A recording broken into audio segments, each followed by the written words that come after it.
Democracies outcomes, कि हम democracy के आउटकम्स को कैसे एसेस कर सकते हैं।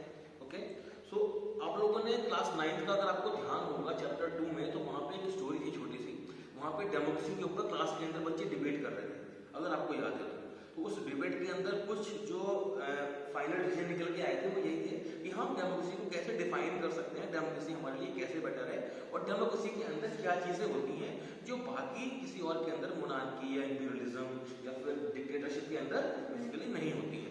ठीक है, तो यहाँ पे देखिए कुछ डेमोक्रेसी के अंदर जो चीजें बेटर लगी थी लोगों को वो क्या थी।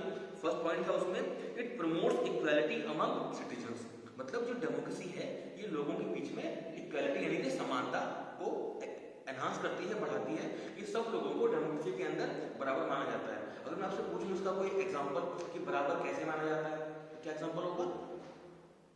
डेमोक्रेसी के अंदर सब लोग इक्वल है, इसका प्रूफ क्या है? Fundamental right to vote, yes very good, because everyone has right to vote, और सबके वोट की जो वैल्यू है वो इक्वल होती है। कोई भी व्यक्ति चाहे वो एजुकेटेड है या नहीं है, चाहे वो मेल है या फीमेल है, चाहे वो किसी भी रिलीजन को बिलोंग करता है, किसी भी लैंग्वेज को बोलता है, किसी भी कल्चर से आता है, किसी भी एरिया से आता है हमारे देश के, बट अगर वो एक इंडिया का सिटीजन है तो इसका मतलब ये है कि वो इक्वल है in the eyes of the constitution, in the eyes of the law. Clear, समझ में आ गया बात? तो ये एक डेमोक्रेटिक कंट्री के अंदर ही देखने को मिलता है। दूसरा क्या है बेटा?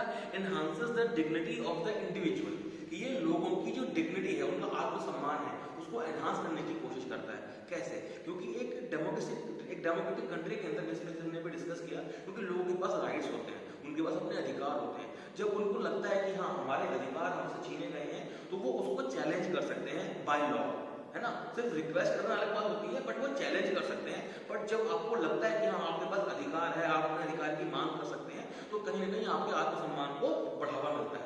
बट आप एक ऐसे कंट्री में रहते हैं जहाँ पे आपके पास कोई राइट ही नहीं है, आपको जो गवर्नमेंट से बोल दिया गया आप you are bound to do that, इसका मतलब आपके आत्मसम्मान की कोई वैल्यू उस कंट्री के अंदर नहीं है। तो इसलिए एक डेमोक्रेटिक कंट्री के अंदर जो डिग्निटी होती है आम जनता की, वो बहुत बड़ी होती है, बहुत इंप्रूव होती है बाकी कंट्रीज के मुकाबले। इसको एक इस तरह देख सकते हैं कि we have the right to oppose the, मतलब जो हमारे देश के लीडर्स हैं, जो हमारे रूल्स बनाते हैं, अगर हम उनसे सहमत नहीं है तो हम उनके खिलाफ भी धरना प्रदर्शन कर सकते हैं, है ना। देखा होगा आप लोगों ने, लोग सड़कों पे आके धरने निकालते हैं, तरह तरह के नारे लगाते हैं, इवन बड़े बड़े नेताओं के पुतले तक जलाते हैं। देखा होगा आपने। क्या आपको लगता है कि एक डिक्टेटरशिप वाले कंट्री के अंदर ये करना पॉसिबल है? क्या आम जनता के पास इतना राइट होगा कि वो आगे अपने देश का जो सबसे बड़ा अधिकारी है उसका पुतला जला दे? इम्पॉसिबल, उसको तुरंत जेल में डाल दिया जाएगा या मार दिया जाएगा। बट आप इंडिया में ऐसा कर सकते हैं, है ना, बिकॉज लोगों के पास अपनी बात रखने का अधिकार है, हक है। ठीक है, थर्ड नंबर पे है improve the quality of the decision making. अब ये डिसीजन मेकिंग की क्वालिटी को इंप्रूव करता है। वो कैसे करता है? बिकॉज एक ऐसे कंट्री के अंदर जहाँ पे डेमोक्रेसी नहीं है, वहाँ पे जो डिसीजन लिए जाते हैं वो बहुत ज़्यादा रैशनल हो सकते हैं। मतलब कि डिसीजन लेने के पीछे कुछ लोग होते हैं, वो डिसीजन उनको जो लेना है वो लेते हैं, वो उस समय पे आम पब्लिक के बारे में शायद इतना अच्छा ना सोच पाए। बट एक डिसीजन को लेने के लिए अगर 500 पीपल डिबेट कर रहे हैं, और वो 500 पीपल कौन है? जिनको हमने चूज किया है अपने लिए, फॉर एग्जाम्पल, ठीक है, तो वो कहीं ना कहीं हमारे बारे में सोचेंगे ना, क्या कि भाई मुझे जिन लोगों ने यहाँ पे चुन के भेजा है पार्लियामेंट के अंदर, मेरी जिम्मेदारी बनती है उन लोगों की बात यहाँ पे रखना। मान लीजिए गवर्नमेंट का प्लान है कुछ ऐसा लॉ इम्प्लीमेंट करने का जो एक स्पेसिफिक एरिया के लिए बेटर नहीं है। मान लीजिए रिवर है, ये रिवर 5 स्टेट से होकर गुजरती है, और गवर्नमेंट का प्लान था कि इस रिवर पे हम भी पहले स्टेट में क्या बना देंगे? एक ब्रिज बना देंगे, तो वो डैम बना देंगे। इस डैम की वजह से क्या होगा? जो फ्लो ऑफ वाटर है वो यहाँ से हट के दूसरी तरफ चला जाएगा। तो इससे क्या इफेक्ट पड़ेगा? जो अगले वाले स्टेट्स हैं इनको पानी कम मिलेगा, कम मिलेगा या नहीं मिलेगा? तो इससे ये लोग अफेक्ट होंगे या नहीं होंगे? अफेक्ट होंगे। बट अगर ये काम एक ऐसी देश में हो रहा होता जहां पर डिक्टेटरशिप होती, तो क्या कुछ लोग कोई कुछ बोल पाते उसके अगेंस्ट? नहीं बोल पाते ना। बट एक डेमोक्रेसी के अंदर जो यहाँ के चुने हुए एमपी एमएलए होंगे इन रीजन्स के, वो क्या करेंगे? पार्लियामेंट में इस बिल का विरोध करेंगे कि इससे हमारे लोगों को प्रॉब्लम है, तो प्लीज इसको ऐसा ना किया जाए। आप ऐसा कर सकते हैं कि एक छोटा चेक डैम यहाँ बनाए, एक यहाँ बनाए, एक यहाँ बनाए। इससे क्या होगा कि हमारे पास सब लोगों के लिए रोजगार भी मिलेगा और सबको पानी भी लोगों को मिलता रहेगा। तो इससे क्या होता है कि सजेशन मेकिंग जो है, एक सब लोगों का सजेशन लिया जाके, उससे क्या होता है कि जो डिसीजन मेकिंग है बेसिकली वो बेटर होती है, वो इंप्रूव होती है। ठीक है, समझ आ रहा है? चलिए बेटा आगे है बेटा, इसमें it provides a method to resolve conflicts. मतलब इससे क्या होता है कि लोगों के बीच में जो झगड़े होते हैं वो खत्म होने के चांसेस बढ़ते हैं। कैसे बढ़ते हैं? क्योंकि झगड़े खत्म करने का मतलब क्या है? देखिए हमारे देश के अंदर क्या है, एक कोर्ट है, ठीक है, जो सुप्रीम कोर्ट है वो गवर्नमेंट के अंडर में नहीं आता। हम लोग की बात जानते हैं, एक डेमोक्रेटिक कंट्री के अंदर जो लेजिस्लेचर है और जो आपका जुडिशरी है बेसिकली, वो दोनों आपस में एक दूसरे से इंडिपेंडेंट होते हैं, है ना।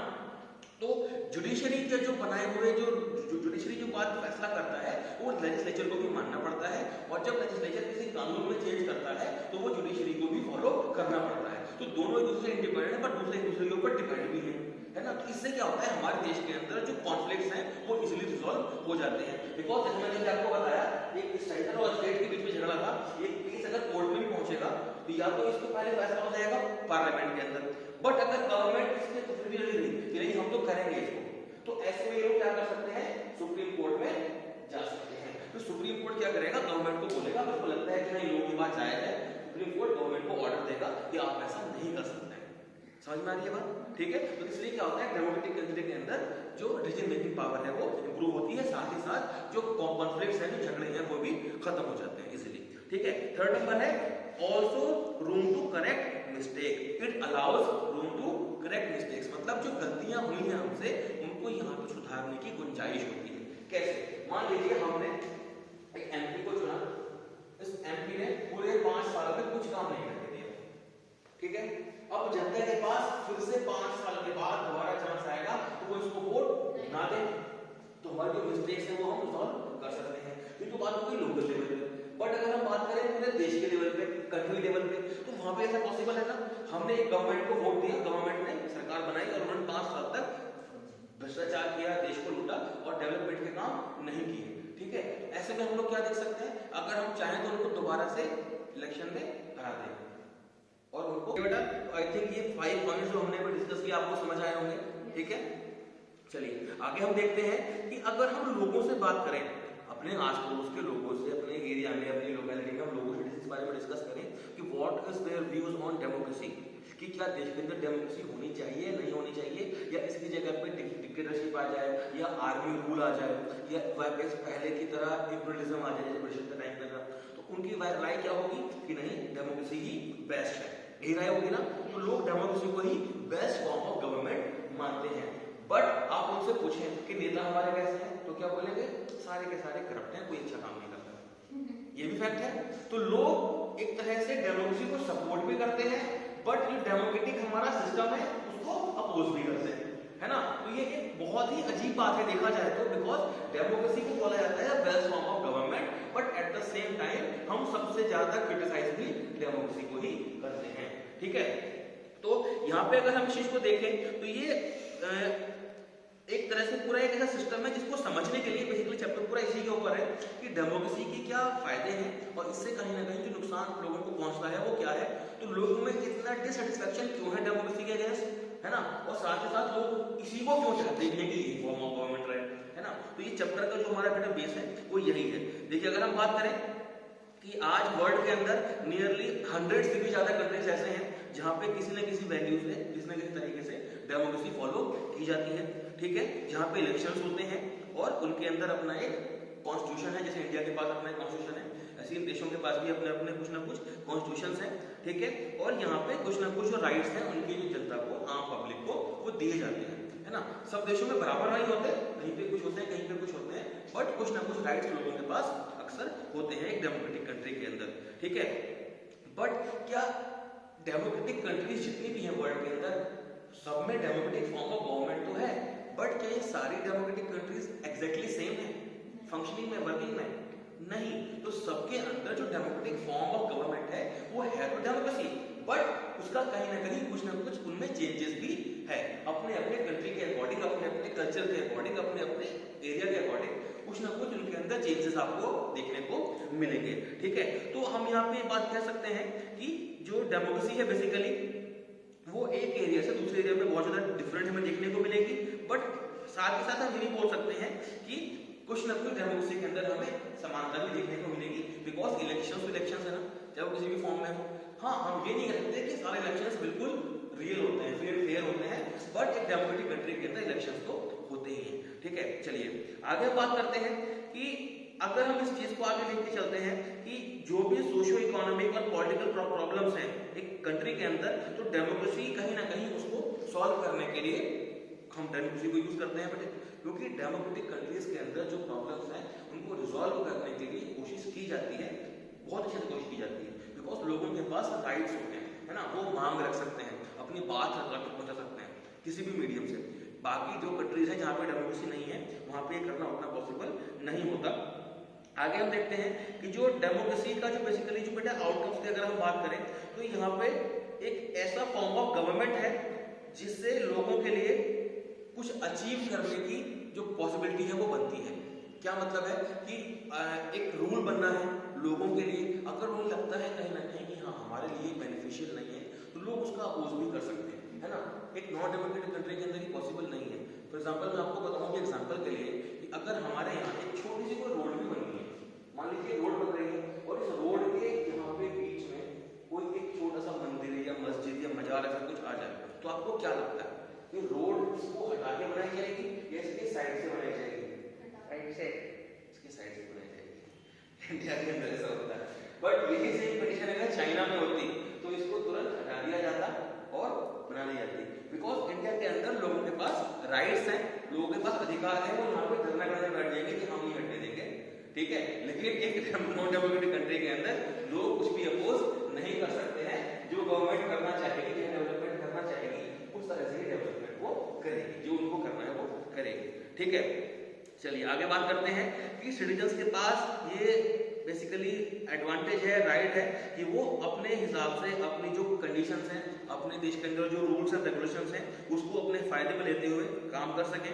ठीक है, तो यहाँ पे हम लोग चैप्टर के बारे में कुछ बात करेंगे कि कौन कौन सी चीजें हैं लोगों के लिए जो बेनिफिशियल है एक डेमोक्रेटिक कंट्री के अंदर। ओके, सबसे पहले हम बात करें कि एक डेमोक्रेटिक कंट्री जो है, डेमोक्रेटिक गवर्नमेंट जो होती है बेसिकली वो अकाउंटेबल होती है, रेस्पॉन्सिव होती है और एक लेजिटिमेट गवर्नमेंट होती है। अब ये तीन वर्ड्स आए हैं, पहला है अकाउंटेबल। अकाउंटेबल का मतलब क्या होता है? आंसरेबल, यस, मतलब जवाबदेह, कि अगर कोई गलती होती है we can even ask the questions from our leader from the government, है ना, हम जवाब मांग सकते हैं। दूसरा क्या है? रेस्पॉन्सिव, कि अगर हम उनसे चीज पूछेंगे, हम उन्हें कोई रिक्वेस्ट करेंगे तो उनको रेस्पॉन्स देना ही पड़ेगा, उसके ऊपर करना पड़ेगा, बिकॉज अगर वो नहीं करेंगे तो उन्हें पता है ना कि हम फिर दोबारा पार्टी में हमारी सरकार बनाने वाली नहीं है ना। और तीसरा क्या है? लेजिटिमेट गवर्नमेंट, मतलब ये असली गवर्नमेंट है बिकॉज उसको हमने चुना है ना, इसलिए क्या है? लेजिटिमेट है, आपके ऊपर जबरदस्ती थोपा नहीं गया है एक नॉन डेमोक्रेटिक कंट्री की तरह जहां पे आपके पास चॉइस ही नहीं होती, यहाँ पे इस तरह से नहीं होता। इसलिए हम इसको क्या बोल सकते हैं? लेजिटिमेट गवर्नमेंट बोल सकते हैं, मतलब रियल गवर्नमेंट आप कह सकते हैं बेसिकली। ठीक है, देखिए तो आगे हम बात करें एक डेमोक्रेटिक कंट्री के अंदर कुछ चीजें हैं जो लोगों को प्रोवाइड होना बहुत जरूरी है। ठीक है, सबसे पहले तो कि लोगों के पास राइट होना चाहिए अपने रूलर्स को चूज करने का। ठीक है, कि कौन हमें रूल करेगा, बेसिकली कौन गवर्नमेंट बनाएगा, इसका राइट किसके पास होता है? आम जनता के पास होता है। जहां भी पॉसिबल हो, जैसे भी पॉसिबल हो, सिटीजन्स को पार्टिसिपेट करना चाहिए डिसीजन मेकिंग के अंदर और उस पर इफेक्ट डालना चाहिए। मतलब देखिए, डिसीजन मेकिंग से मतलब यहाँ पे यही है कि हमारे पास वोटिंग राइट्स हैं, अगर हम अपने वोट को वैल्यू नहीं देंगे, हम वोटिंग नहीं करेंगे, तो जो हमारे लीडर्स जिनको हम चुनना चाहते थे शायद वो ना चुन जाए, है ना। कि हमने एक अच्छे व्यक्ति को वोट नहीं दिया, दो लोग हैं बेटा इलेक्शन के अंदर, ए और बी, हमारा मन था ए को वोट देने का, हम चाहते थे ए जीते, बट हम वोट देने इसलिए नहीं गए बिकॉज मैं लगा कि यार कोई फायदा नहीं है, शायद बी तो जीत ही जाएगा। जिसको वोट देने वाले लोग हैं जो मे बी ज्यादा हो नंबर में, इनको वोट देने वाले कम हो, पर इनके वोट देने वाले आएंगे, तो आपके घर बैठ के सपोर्ट करने से तो कोई फायदा होता नहीं, आपको वोट देना पड़ेगा, है ना। आप घर बैठ के एकदम वोट करते रहे व्यक्ति को, उससे कोई फायदा नहीं है, आपके वोट काउंट तभी होगा जब आप वोट देने जाएंगे।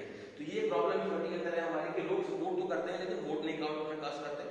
इस वजह से जो व्यक्ति को नहीं जीतना वो इलेक्शन में जीत जाता है, फिर हम क्या बोलते हैं? देखा, इसलिए हमने वोट नहीं दिया था, क्योंकि हमें पता है कोई फायदा है नहीं हमारे को। बात समझ रहे हो? लोग कहीं ना कहीं फिर ब्लेम किस बात के ऊपर करते हैं? तो लोग ब्लेम करते हैं जो हार गए, जबकि उनकी कोई गलती नहीं है, बिकॉज आपने उन्हें वोट दिया, उसी वजह से तो हारे हैं, है ना। चलिए, तो यहाँ पे हम लोगों को पार्टिसिपेट करना चाहिए और हमारा जो पार्टिसिपेशन है बेटा, इससे क्या होगा, जो हमारी डेमोक्रेसी है वो और ज्यादा स्ट्रांग होगी।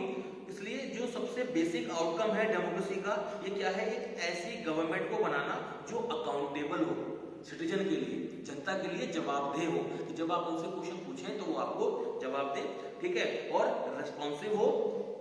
रिस्पॉन्सिव मतलब मैंने अभी आपको बताया, जो हमारी जवाब का बात का रिस्पॉन्स करे, जवाब दे, ठीक है। और यहाँ पे जो भी उनसे हमें एक्सपेक्टेशंस है अपनी गवर्नमेंट से, उनके वो फुलफिल करने की एटलीस्ट कोशिश तो करें। मैं ये नहीं कह रहा कि हर चीज फुलफिल हो जाती है गवर्नमेंट की। गवर्नमेंट जो प्लान्स बनाती है, योजनाएं बनाती है, क्या गवर्नमेंट के सारे प्लान्स फुलफिल हो जाते हैं? नहीं होते हैं, बट वो कोशिश तो करें एटलीस्ट। यही ना हो कि ये पॉसिबल नहीं है 5 साल के अंदर, तो इस डैम को बनाने में 10 साल लगेंगे और गवर्नमेंट को लगे कि 10 साल के लिए, हमारी गवर्नमेंट तो 5 साल के लिए है, तो 10 साल हम इसमें मेहनत क्यों करें, क्योंकि 5 साल बाद गवर्नमेंट हमारी हार जाएगी, फिर नाम किसका होगा, अगली गवर्नमेंट का, कि उन्होंने बनवा दिया। तो ऐसे में लोग क्या करते हैं, अक्सर गवर्नमेंट क्या सोचेगी कि हम काम नहीं करते। इससे क्या होगा कि शुरुआत ही नहीं होगी, फिर नए गवर्नमेंट आगे ये बात सोच लेगी। इससे फिर प्रॉब्लम ये आएगी कि जो डेवलपमेंट होना था वो हो ही नहीं पाएगा, कभी देश कभी हमारा आगे बढ़ ही नहीं पाएगा, अगर लोग सिर्फ अपने गेन के बारे में सोचते रहेंगे जो हमारे पॉलिटिकल लीडर्स हैं। इसलिए हमें देश के डेवलपमेंट के बारे में सोचना है। अब आपको पता है, फिर आपको बता दूं मैं, जो अभी रिसेंटली बहुत सारे जो योजनाएं ऐसी हैं जो फुलफिल हुई हैं पिछले कुछ सालों में, 2 4 5 सालों में, उसमें से मेजॉरिटी ऑफ द प्लानिंग ऐसी थी जो कांग्रेस के टाइम पे हुई थी। जब कांग्रेस गवर्नमेंट थी यहाँ पे, जब इंडिया के अंदर यूपीए गवर्नमेंट थी, तो उनकी जो पॉलिसीज थी, उनकी जो प्लानिंग थी, उनको अब इम्प्लीमेंट किया है बीजेपी ने।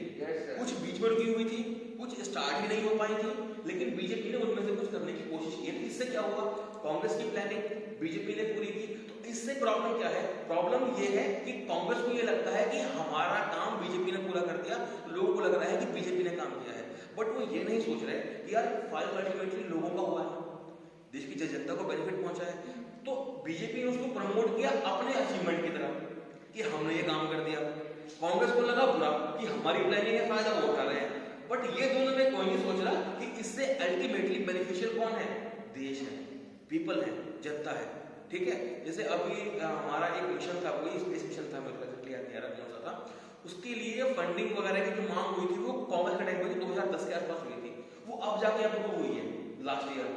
तो उसके लिए कांग्रेस ने उनको बोल दिया बीजेपी को कि तो हमारा प्लान था। ऐसे ही फिर बीजेपी ने कोई काम अचीव किया, उसने बोला गवर्नमेंट ने काम किया है। गवर्नमेंट नहीं करती, जो ऑफिशियल्स हैं वो काम करते हैं, मतलब सरकारी काम है। रोल बदली सूत्र में आता कि कांग्रेस ने अपना स्किल रखा था। हाँ, हो सकता है बेटा, हो सकता है। तो बहुत सारे ऐसे प्लान्स होते हैं जो एक गवर्नमेंट शुरू करती है, दूसरा उसको इम्प्लीमेंट करती है।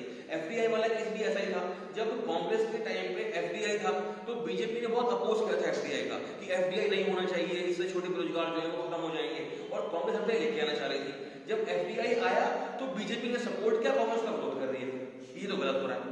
मतलब उनको बेसिकली प्रॉब्लम ये है कि हमारा काम होना चाहिए, नाम हमारा होना चाहिए किसी काम के पीछे, उन्हें पब्लिक गेन से मतलब नहीं होता है। ये सबसे बड़ा जो ड्रॉबैक है डेमोक्रेसी का वो यही है कि हमारे जो नेता होते हैं वो अपने नाम के चक्कर में, अपनी पार्टी की वैल्यू के चक्कर में आम पब्लिक का फायदा भूल जाते हैं, जो कि बहुत गलत है, ठीक है।